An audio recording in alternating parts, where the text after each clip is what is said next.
Fala, meu bom, fala, meu querido. Estamos aqui no round 2, né?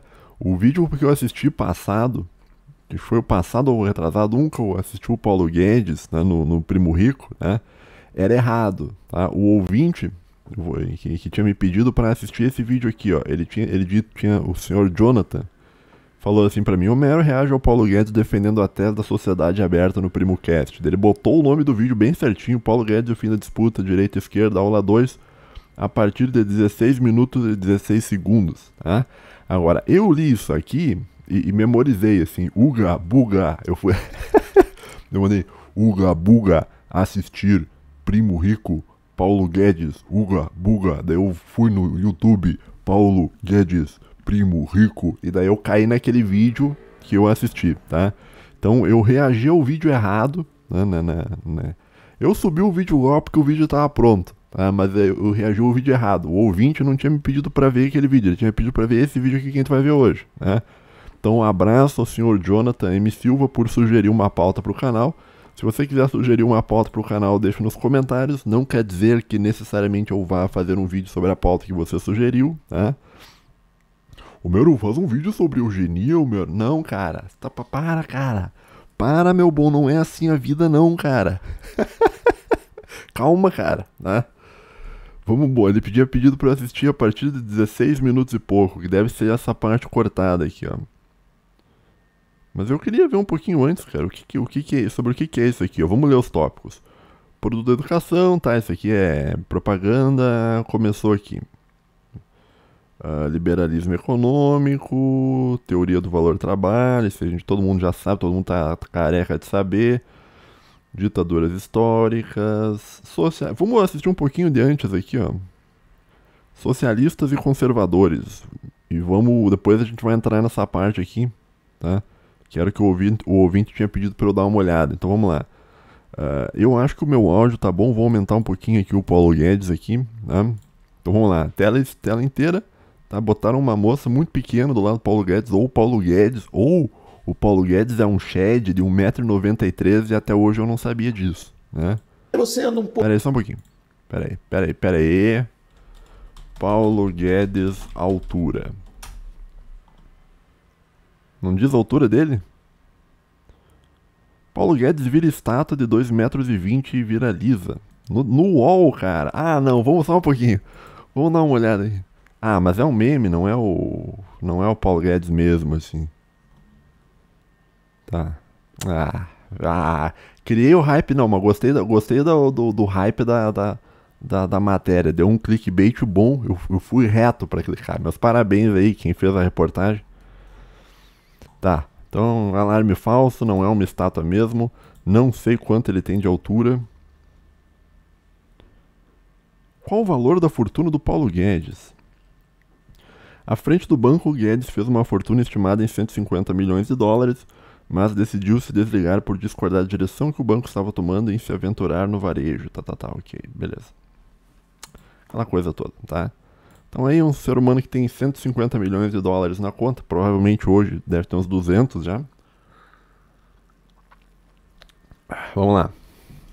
Pouquinho em direção ao centro e você vem com o socialista, mas o socialista já aceitando a tese democrática. Quer a mudança, mas não está disposto aos métodos cruéis, bárbaros, desumanos dos radicais. Então você caminha um pouco para cá, tem o socialismo, mas ele é mais civilizado. Ele não quer impor, por métodos desumanos, censura, tortura, prisões aos semelhantes. Ele só quer perseguir esse sonho de mudança radical da sociedade, mas talvez por métodos mais civilizados. Da mesma forma que você tem aqui os conservadores. Os conservadores são o espelho, a imagem no espelho daquela turma de lá. Eles dizem: olha, eu até entendo você, mas eu não estou disposto a mudar a ordem. Nós achamos que isso aqui tem que ser preservado. Nossos princípios, nossos valores, nossas famílias, nossos países, a harmonia social entre trabalhadores, empresários, políticos. Nós acreditamos no status quo, nós acreditamos na ordem. Em vez de querer uma mudança na ordem, nós acreditamos na ordem. E aí você vem para o social-democrata. O social-democrata... Tá, eu não tô entendendo. É que eu peguei no começo ali, ó. O primeiro quadrado, pelo que eu tô entendendo, diz Mao e Stalin. Deve ser o comunismo, tá?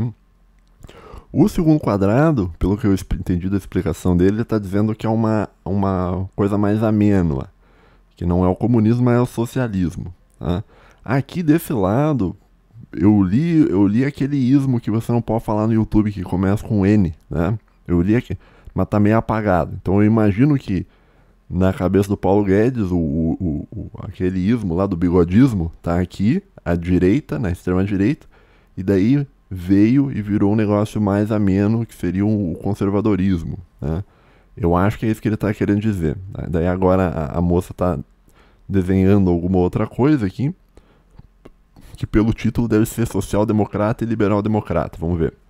Está perfeitamente integrado à democracia.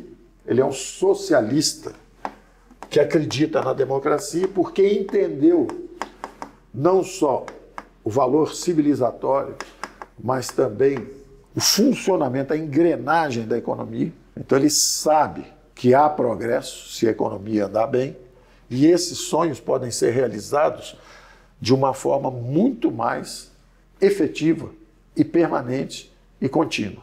E do lado de cá, o liberal-democrata. O liberal-democrata sabe que democracia e mercados são a chave. Ó, o que tá escrito aqui embaixo da mão dele, cara? É o ismo lá, aquele lá, que é o bigodismo, né? Mas tem alguma coisa escrita em cima. Eu tinha que ter assistido desde o começo, né?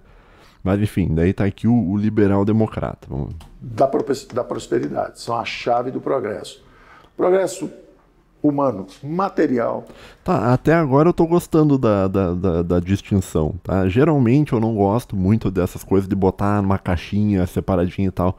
Mas eu acho que até tá mais ou menos bem organizado o esquema do nosso querido homem que sabia javanês. Vamos ver como ele vai desenvolver aqui. Então, de novo aqui, só para recapitular. Aqui isso teria o totalitarismo Mao e Stalin, né, ditaduras da Coreia e tal, que seria o comunismo mais duro. Depois, amenizado, tu vai ter o socialismo. E daí, mais amenizado ainda, tu vai ter o social-democrata, né, o pessoal maravilhoso aí do PSDB e tal. Do outro lado, você vai ter o bigodismo lá na extrema direita, assim. Daí, mais amenizado vai virar o conservadorismo e mais amenizado ainda vai virar o liberal-democrata, né? Então você vai ter os dois lados aqui, o social-democrata para a esquerda e o liberal-democrata para a direita, tá? Gostei achei boa a explicação dele. Civilizatório, político, espiritual. Esses dois tão próximos. Essa divisão de direita e de esquerda, aqui ela é muito mais branda. Aqui, na verdade, há uma síntese que vai ficar mais clara quando nós fizermos uma mudança nesse mapa. Esse mapa não é adequado. Isso é só uma ilustração de como é que era vista a ordem antiga. Esquerda, direita. Aqui você tem justamente os revolucionários, você tem aqui os evolucionistas do lado de cá. Como é que nós fazemos uma síntese aqui ao centro?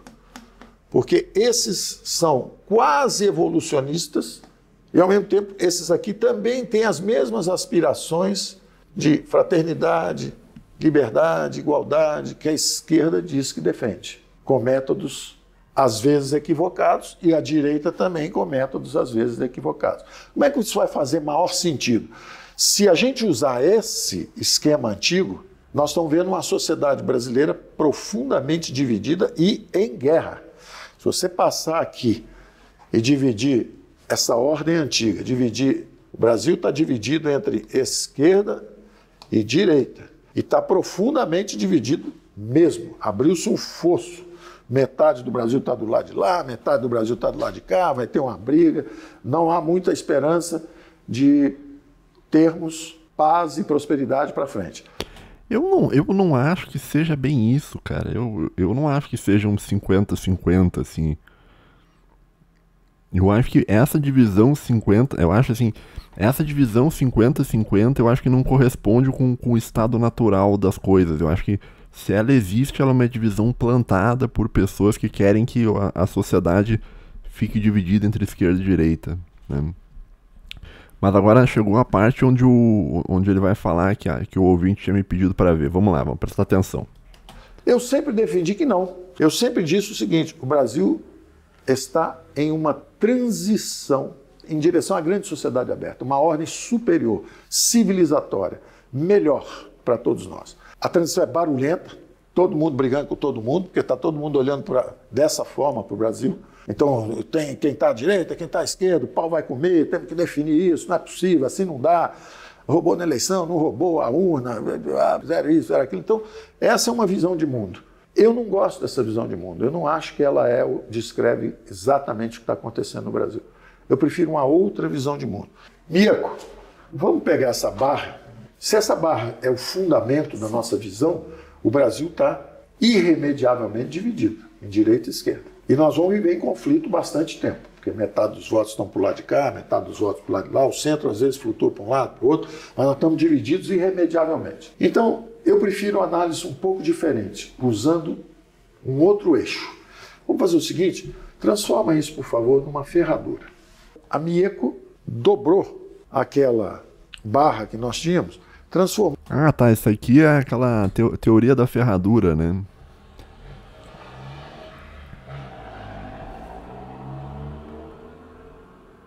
Tá, é aquela teoria da ferradura, né? Que tem os extremos. Eu não sei até que ponto eu concordo com isso, né? Que seria a ideia de você dizer que a extrema esquerda e a extrema direita elas estão muito próximas uma da outra, assim, né?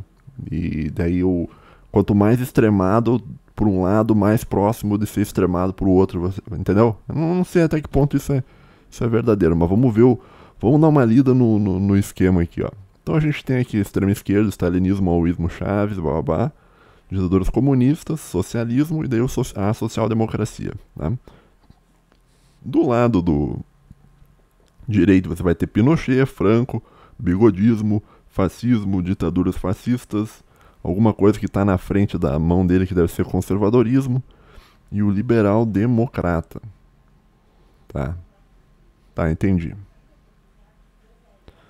E eu acho que ele vai defender que o caminho correto é esse caminho aqui, ó, que é estar nessa posição aqui. Mas vamos ver como ele desenvolve. Ou numa ferradura. Então, em vez dessa visão que racha o Brasil entre esquerda e direita, nós vamos ter uma visão muito mais construtiva.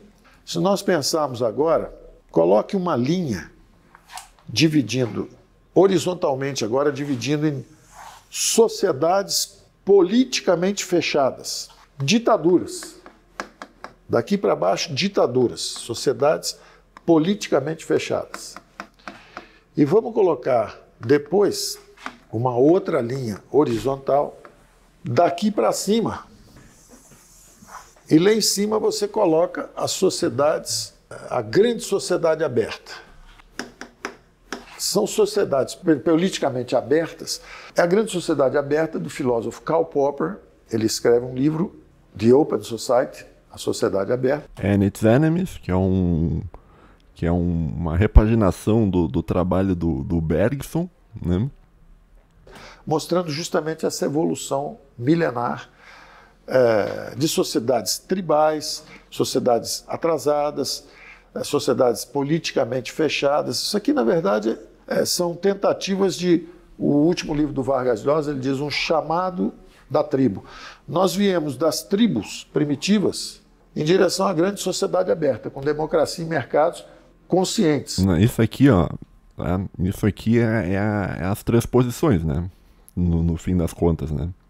Isso aqui é a segunda posição, isso aqui é a terceira posição e aqui em cima é a primeira posição, né? Que é o mundo liberal, né? Que dentro do mundo liberal você vai ter o liberalismo para a esquerda, né? E vai ter o liberalismo para a direita, né? Que é aquilo que o Enéas chamava dos dois lados da mesma moeda, né? Então você vai jogar a moeda para cima, não interessa qual lado ela vai cair. O que interessa é que os valores vai ser sempre os valores do mundo liberal, sempre os valores da sociedade aberta, né? Que é um nome bem esquisito, tá? Porque ela não é tão aberta assim, né? Quando você pensa, né? Tipo, a sociedade ela é aberta quando você compara, tipo assim, ela te dá mais liberdades quando você compara ela com totalitarismo de esquerda ou com totalitarismo de direita. Mas a sociedade aberta, você vai ver que ela não é aberta quando você compara ela com ela mesma. Tipo, quando você não compara ela olhando para as alternativas, quando você compara ela olhando para ela mesma. Você é livre dentro da sociedade aberta. Você pode expressar a sua opinião religiosa, por exemplo, com relação a homossexuais dentro da sociedade aberta? Você pode fazer isso no Facebook, meu bom? Você está vivendo em uma sociedade aberta, em um mundo aberto? Só estou perguntando, não estou afirmando nada. Só estou levantando perguntas, né? Então, o nome aberto, tá? É mais ou menos que nem você, tipo, dizer assim, olha, que nem aqueles países comunistas, não, porque a gente é a República Popular Democrática do não sei o que lá. Quando vê o país não é nem república, não é nem popular, nem democrático. Mas são nomes bonitos pro país, né? Para um modo de organização social. E quando o cara diz, olha, grande sociedade aberta, quando ele fala aberta, ele tá, tipo, é um nome bonito. Né? Uma sociedade aberta, onde existe o marketplace of ideas, o livre pensamento, e você pode expressar o que você quiser, quando você quiser. Só que em termos práticos não é isso que acontece, tá? Mas vamos ver como é que ele desenvolve, né? Ele falou assim, ó. Ele falou com relação ao Karl Popper, claro, isso vem lá do Henry Bergson, né? Que vem de uma sociedade secreta, que não vou dizer qual, porque não vou dizer qual é. Mas os inscritos do canal sabem qual é, mas eu não gosto de ficar falando disso. E ela acaba desenvolvendo-se, né, até na figura do nosso grande amigo Georgi Schwartz, que é um cara que mudou de nome, hoje ele tem outro nome, que é um cara que o Paulo Guedes, no episódio passado, disse com muito orgulho que trouxe para o Brasil este cidadão maravilhoso da sociedade aberta, discípulo do Karl Popper. Né, que a sociedade aberta nada mais é do que a base moral para o mundo liberal. Né? Se tu for pegar a teoria do Mosca, os valores da sociedade aberta são a fórmula política para a manutenção da classe dos comerciantes no poder. Né?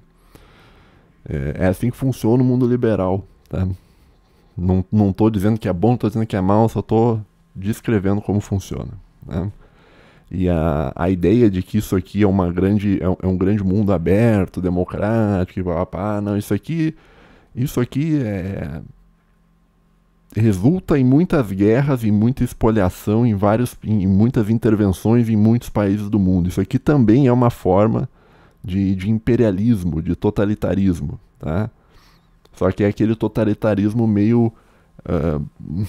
é um totalitarismo mais educadinho, é um totalitarismo assim, Justin Trudeau, sabe? Que o cara vai te censurar, mas é pro teu bem, o cara vai te fazer comer inseto, mas é pro teu bem, sabe?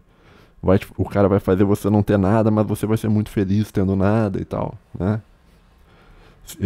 E claro, se você comparar com esses outros, tu vai ver que esse talvez seja um modo mais ameno, né? Mas em muitos casos, dependendo do aspecto que tu for comparar, tu vai ver que o modelo de sociedade aberta, ele é tão ou mais totalitário quanto os outros, né? Quando você pensa, por exemplo, em controle da sua alma, né? O comunista, ele quer controlar o teu corpo, ele quer te escravizar, né? O fascista, ele quer também te controlar o quanto que você vai ganhar, como é que vai ficar o sindicato, essa moderação do estado corporativo e tal. Mas eles não se preocupam tanto em controlar a tua alma, enquanto que a sociedade aberta, o principal foco de controle não é um foco físico, mas é um foco espiritual, de controlar os valores que você é, de distorcer os teus valores, para que os teus valores estejam em conformidade com essa fórmula política do mundo liberal. Né? Pelo menos eu vejo desse modo. Mas desculpe interromper o Paulo Guedes. Eu tô falando demais, vamos seguir o vídeo aqui e vamos ver como ele desenvolve. Bom, vamos ver as maravilhas, como é maravilhoso o mundo da sociedade aberta. Evolutivos, propriedades emergentes de uma sociedade humana. Quer dizer... vamos voltar um pouquinho aqui, ó. Vamos voltar na parte da ferradura aqui, ó. Porque eu interrompi, eu fiz um parênteses, acho de uns 5 minutos. Né? Então vamos lá. Politicamente fechadas. E vamos colocar depois uma outra linha horizontal daqui para cima. E lá em cima você coloca as sociedades, a grande sociedade aberta. São sociedades politicamente abertas. É a grande sociedade aberta do filósofo Karl Popper. Ele escreve um livro, The Open Society, a sociedade aberta, mostrando justamente essa evolução milenar de sociedades tribais, sociedades atrasadas, sociedades... O livro, né? Desculpa interromper de novo. Desculpa. Mas o nome do livro é The Open Society and Its Enemies, né? A sociedade aberta e os seus inimigos. E os inimigos seria a segunda posição e a terceira posição, né? Você tem que lembrar que esse livro ele foi escrito em um momento onde a terceira posição existia, tá? Politicamente fechadas. Isso aqui, na verdade, são tentativas de... E daí na visão do... Desculpa. Mas daí na visão do Popper, aqui o filósofo principal por trás desse modelo de pensamento é o Karl Marx e por trás desse modelo de pensamento é o Platão. Tá? O último livro do Vargas Llosa, ele diz um chamado da tribo. Nós viemos das tribos primitivas em direção à grande sociedade aberta, com democracia e mercados conscientes, evolutivos, propriedades emergentes de uma sociedade humana. Quer dizer, essa propriedade não existia antes, nós fomos percebendo, criando e aperfeiçoando. Tem as sociedades fechadas, tem as sociedades abertas. É claro que o conservador também participa da sociedade aberta. Então a gente deixa, na verdade, essa linha aqui, a gente apaga isso, porque ele também participa da sociedade aberta, da mesma forma que os socialistas também podem participar. Só que o conservador defende a manutenção da sociedade como ela é. Ela não é uma ditadura, não queremos uma ditadura, queremos uma democracia, mas ele está menos permeável a mudanças. Então é uma visão estática de uma sociedade aberta. E essa é uma visão dinâmica. O liberal-democrata, ele não é um conservador. O liberal não é um conservador. Mas os dois estão opostos aos socialistas. Nesse sentido, conservador pertence a uma sociedade aberta, mas ele tem uma visão estática. Ele acha que é do jeito que está hoje, deve ficar. O liberal-democrata aceita que isso nunca permanecerá. Será uma eterna mudança. Nós estaremos sempre mudando, sempre mudando, sempre mudando. Aqui no caso, mas ele não falou que aqui também é liberalismo, né? Então aqui é o liberal-democrata e aqui é o liberal que se diz liberal conservador, né? Mas de uma forma cooperativa, democrática, e de uma forma cooperativa, através das economias de mercado. Da mesma forma, o social-democrata, ele também aceita que a sociedade está em eterna mudança. Nesse sentido, esses dois têm uma visão dinâmica da sociedade aberta. O socialista quer a mudança da ordem, nesse sentido, ele tem também essa visão dinâmica, só que ele está disposto a sacrificar valores e princípios que o conservador não está disposto a sacrificar. Então acaba sendo uma luta de curto prazo entre esses, mas pode ser uma cooperação de longo prazo entre esses. Então eu diria que isso aqui é uma forma superior de organização, é a grande sociedade aberta. Nós devíamos estar sempre em direção a essa melhoria, esse aperfeiçoamento. Nós temos que escapar desse chamado da tribo, essa regressão ao primitivismo, à barbárie. Tá por trás dessa fala do Paulo Guedes está a ideia do progresso histórico, né? Onde tem um chefe tribal que manda tudo, que decide. Essas da direita... Tipo assim, só para explicar, né?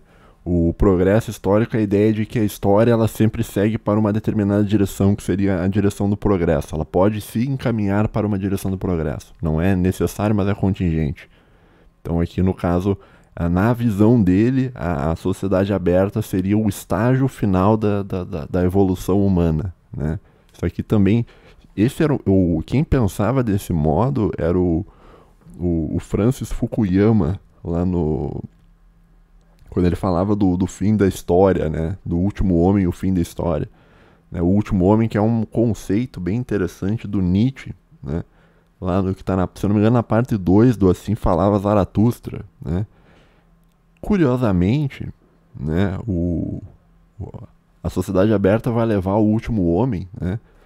Só que, curiosamente, o Nietzsche achava o último homem, não o último homem no sentido de evolução, assim, de ser o homem mais perfeito, mas era o último homem no sentido de ser o homem que vai perder completamente a sua humanidade, né? O homem que não é mais humano, que abre mão de ser humano e tal, né? Enfim, isso aí é um detalhe, já falei um pouco sobre isso, né? A figura do homem em volta de uma fogueira, né? O último homem é um homem em volta de uma fogueira que tem medo de sair do quentinho em volta de uma fogueira para se arriscar e viver a vida, né? O homem que ele é o escravo da sociedade de conforto e tal, né? Valores morais líquidos que não quer se indispor com ninguém e tal. Aquela coisa toda, né?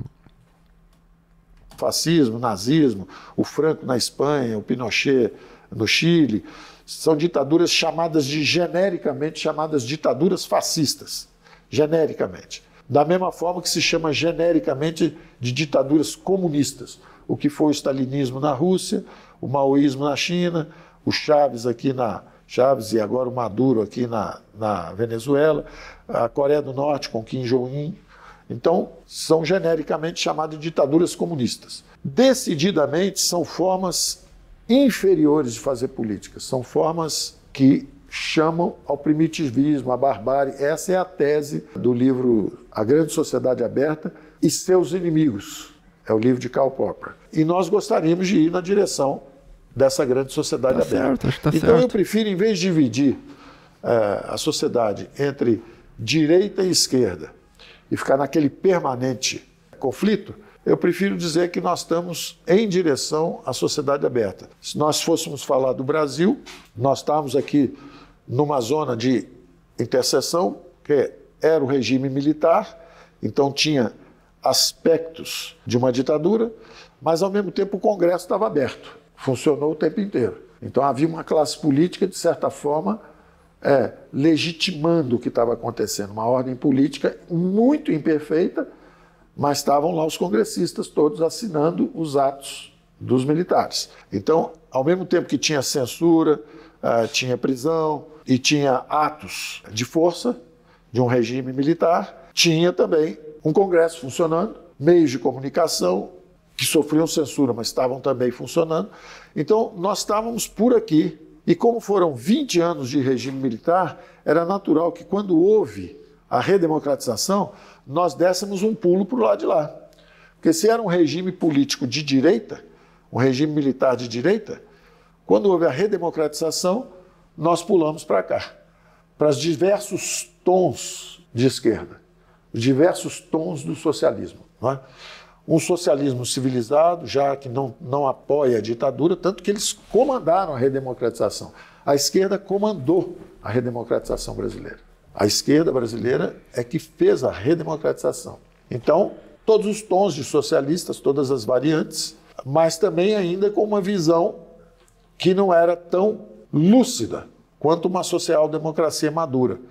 Tanto que nós fomos para a hiperinflação, nós cometemos vários erros econômicos porque eles não tinham percebido ainda a importância do capital institucional para ter um regime fiscal sustentável, para ter um regime monetário que preservasse o poder de compra da moeda, para ter um regime de acordos internacionais que abrissem a nossa economia.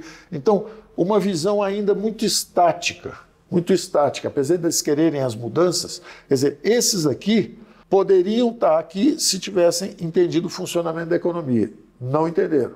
Tanto que o Brasil foi para 2 hiperinflações, foi o caos, porque eles não entendiam como funcionava uma economia de mercado direito. Da mesma forma que o conservador poderia estar aqui se aceitasse a mudança, mas não.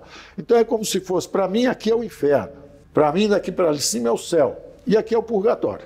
Aqui é o purgatório, está todo mundo em provação, enquanto estiver por aqui. Então o Brasil está numa transição incompleta em direção à grande sociedade aberta. Ele saiu dessa ameaça de regime totalitário de direita, foi fazendo a condução ao processo de abertura política brasileira gradual e segura, foi uma navegação nesse curso aqui, em direção à redemocratização. E quando a redemocratização chegou, foram Sarney, um governo ainda de transição, porque não houve eleição direta, depois vem a primeira eleição direta, que o Collor de Mello ganha, mas logo sofre um impeachment, porque, na verdade, se a esquerda que comandou toda a redemocratização e a direita, entre aspas, ganhou logo a primeira eleição direta, não houve suporte parlamentar para o Collor de Mello fazer as reformas que poderia fazer. Também houve um erro colossal na política econômica com congelamento de ativos. O governo Sarney fez congelamento de preços, um desastre, nos levou para a hiperinflação. E o governo Collor levou para o congelamento de ativos financeiros. Então os economistas na época não estavam preparados. Os economistas brasileiros estavam muito mais... Eu já assisti mais ou menos o que o ouvinte queria que eu assistisse, tá? O que faltou, assim, talvez o Paulo Guedes tenha se esquecido de falar, né? É que o processo que a gente viveu em 64, tá, foi comandado de fora para dentro pelos Estados Unidos. Tá? Pelo menos essa é o que conta a história. Tá? Agora, o processo aqui, depois de redemocratização, também foi comandado pelos Estados Unidos. Tá? E o processo que a gente viveu ali de 89 em diante, que é o processo do fim da história, também foi conduzido pelos Estados Unidos da América. Tá? Então, a mudança de cá para cá, e agora a mudança que a gente está vivendo aqui nessa grande sociedade aberta maravilhosa, foi feita por uma mão invisível de uma oligarquia internacional que controla o seu país. Tá? E oligarquia é essa que esse senhor aqui faz parte. Tá? Então, esse dia eu tava pensando assim, sobre aquele vídeo que eu assisti do Primo Rico, né? E eu falei, cara, eu terminei de assistir o vídeo, eu tinha que ter comentado isso, mas eu terminei de assistir o vídeo e fiquei pensando assim. Eu fiquei pensando, pô, o Primo Rico ele tá no caminho correto. Eu acho que o Primo Rico vai ficar bilionário em breve. Né? Se eu fosse apostar alguma coisa, eu diria que o Primo Rico será um bilionário no futuro. Né? Não porque ele faz bons investimentos, não porque ele tem boa análise de risco, porque ele consegue ver quais são as melhores, as piores empresas, não. É porque ele está andando, tá, com as pessoas que são as pessoas certas. Certas para quê? Certas no sentido de que são as pessoas que são os donos do dinheiro, tá, no mundo. Que são essas pessoas que defendem esta pauta moral da sociedade aberta, lá do Karl Popper, né, que atualmente é defendida pelo Georgi Schwartz, né, mas não é só ele é só um nome por trás disso, ele é um grande teórico por trás disso, mas é o valor, né, cara? É tipo assim, é aquela coisa que eu falei, não vou me alongar muito, né, pra não ficar muito grande vídeo, senão ninguém vai ver, mas é aquela coisa que eu falei do Mosca, né, todo o sistema que existe, ele existe porque existe uma pauta moral que justifica a existência daquele sistema. Então, quando a gente fala, por exemplo, em um feudalismo medieval, você vai ter o rei e você vai ter o clero, e o clero vai convencer as pessoas de que o rei é um enviado de Deus, né? Então isso se chamaria, dentro da visão do Gaetano Mosca, de fórmula política, né? Que são as coisas que o povo acredita que possibilita que aquela ordem social exista do modo que exista, né? Então o mundo que a gente tem hoje, que é o mundo de primeira posição, que é o mundo liberal, tá? Primeira posição aqui, segunda posição aqui, terceira posição aqui, ele é um mundo que existe porque existe uma agenda cultural que faz com que você aceite o mundo como o mundo é, tá? E esse cara aqui, ele é um dos defensores dessa agenda, né? E o Primo Rico, eu acho que o Primo Rico vai ficar bilionário, tá? Se fosse pra eu te dizer o que eu acho, assim, eu acho que ele vai ficar milionário, tenho quase certeza, né? Quando você começa a andar com pessoas desse tipo aqui, ó, que são as pessoas... E esse cara entende, tá? Até eu tô bastante surpreso com o Paulo Guedes. Até me surpreendeu, assim. Eu achei que ele era um homem que falava javanês no sentido meio genérico do termo. Mas eu acho que ele teve boas aulas, né, com pessoas... Quem que deu aula pra esse cara? Será que esse cara não deve ter sentado e lido A Sociedade Aberta, né? Alguém deve ter dado uma aula pra ele sobre isso aqui e ele falou, é isso aqui que eu quero, né? E daí ele entrou no grupo das pessoas que controlam o dinheiro no mundo, né? Então tá aí a minha opinião sobre o vídeo. Obrigado por ter sugerido a pauta.